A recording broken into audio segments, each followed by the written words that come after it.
要我说呀，你这妖后之名绝非空穴来风。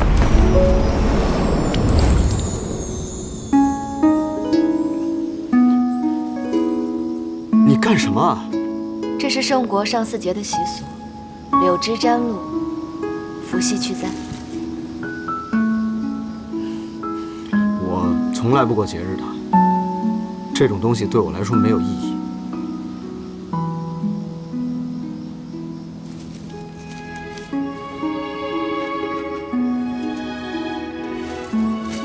会有意义的。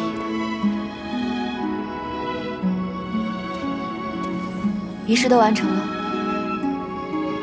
你看我陪你走了这一遭，又伏羲去灾的，算好好过上巳节了吧？算。那我这个替身是不是可以功成身退了？你看嘛，我问你问题你就含糊不清的，我只能自己去找答案了。去吧。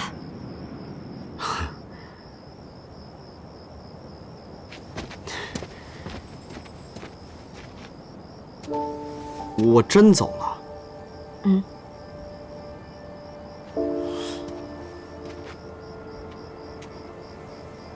我走了可不回来了。